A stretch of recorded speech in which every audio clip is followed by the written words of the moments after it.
Анджело! Анджело! Анджело е върхът.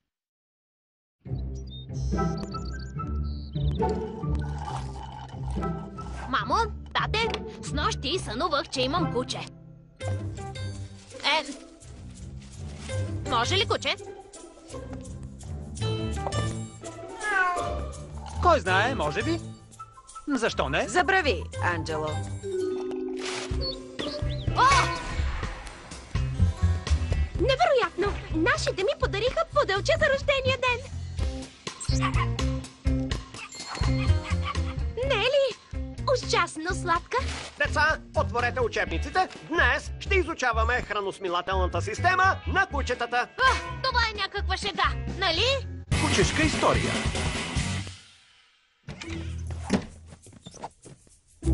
Тази седмица на живо от Англия годишната кралска кучешка изложба.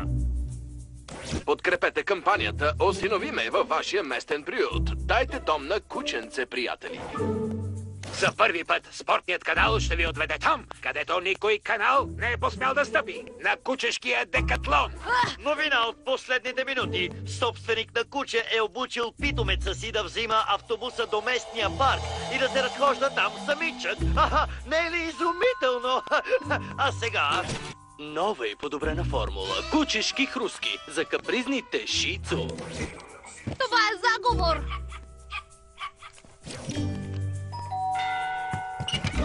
Подпиши петиция за строеж на кучешки парк в общинския център. Искам куче!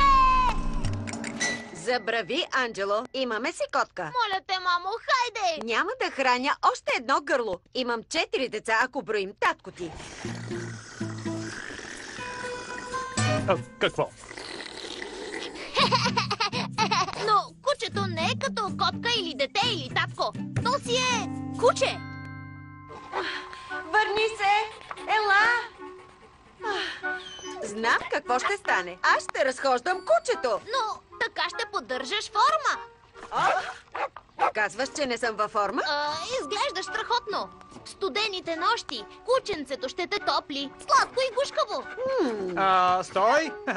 Искаш да кажеш, че то ще заеме леглото, а аз ще спя на пода? Обичам си леглото.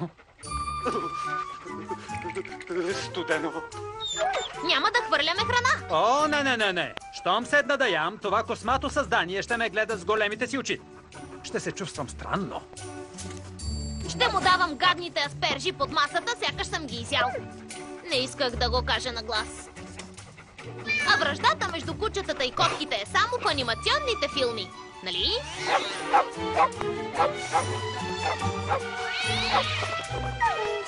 И още, котките се мият сами, а кучето го миеш ти. Ще се къпе с мен. О, звучи страшно забавно. Но има такса за пансион, когато заминаваме. Искаш твърде много, Анджело. Ще спра да уча и ще работя. Добре, тук прекалих. Но започвам да уча за ветеринар. Добър опит. Хайде де, моля ви! Моля. Съжалявам, Анджело, без куче. Твърдо не. Така, ако искате да навиете вашите да ви вземат куче, А, не приемайте не за отговор. И Б, пригответе си резервен план.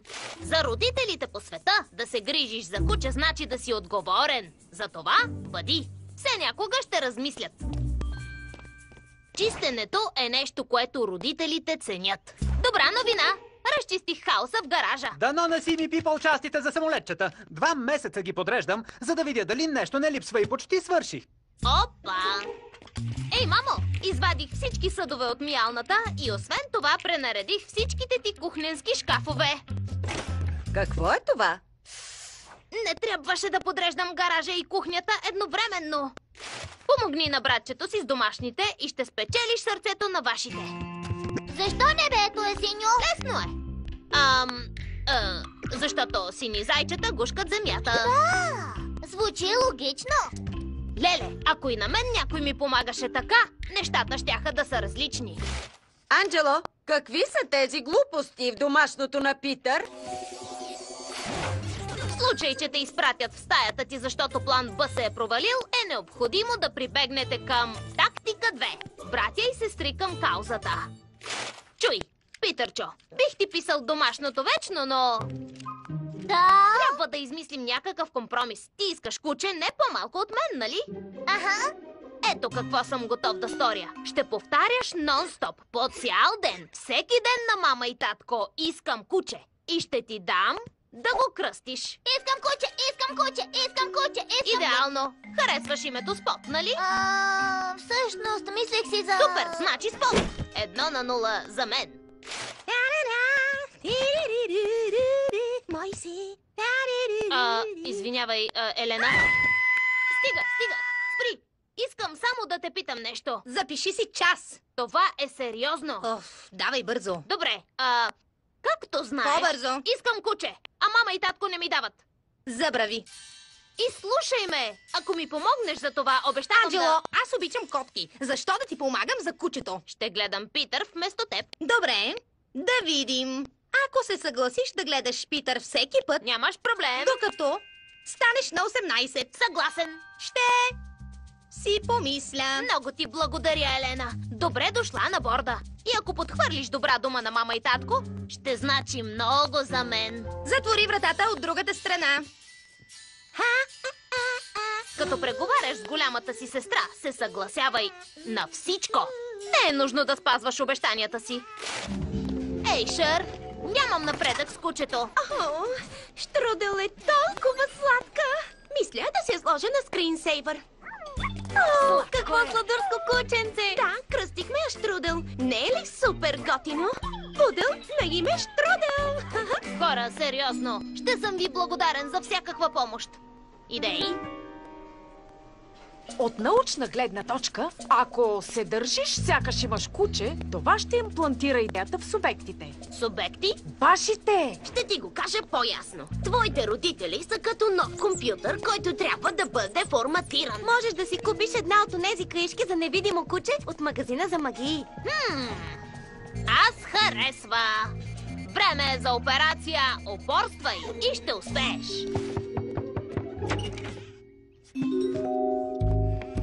Анджело! Колет! Не го отваряй! Къде отиваш, приятелче? Да разходя Спот. Спот? Да, Спот. Кучето ми. Какво го прихваща? Ха! И аз имах такава каишка за невидимо куче, когато бях дете.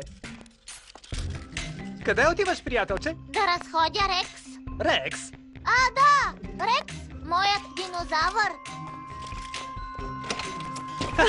Динозавър? Поне спря да повтаря искам куче до припадък. Искам динозавър! Искам динозавър! Искам динозавър! Кучето има нужда от разходки и движения също като нас, хората. Освен това, кучето трябва да се обучи да познава светофара, също като нас. О, ти си добро момче. Да. Не бива да позволяваш на кучето да тъпче пантофи, особено татковите. Дай ми това! Какво прави? Кучето трябва и да се забавлява, също като нас. Много е сладък! Ела, момче! Кученце! Изключително странно! Ползата от имането на куче е голяма, за да се измъкваш от задачи и други ситуации. Бухулкът. С удоволствие, мамо, но трябва да изведа Спот. Друг път! Спот е въображаем питомец, а не истинско куче. И моментът на истината рано или късно ще настъпи. Представям ви най-тъжният миг в живота ми. В песен. Mother, Father, I beg of thee, please allow me to have an animal companion. I implore thee. Sorry, Angelo, but it's not going to happen. That said, your mother and I are impressed with your tenacity and responsibility, even if it's for an imaginary play friend. Meaning, please, we might consider next year, dear. We might consider. We might consider next year, dear. Might consider. Обмисляме да ти вземем куче. Още само 10 месеца. Половината мина. В крайна сметка, нашите не ми взеха куче. Но Гизър много се впечатли от въображаемото ми куче и моите знания. Да не споменаваме, че е малко самотен. И реши да си осинови куче от приюта. И така, приятели, Анджело стана разхождач на кучета. В момента имам само един клиент, но поне е истинско куче. Спри, момче! На място!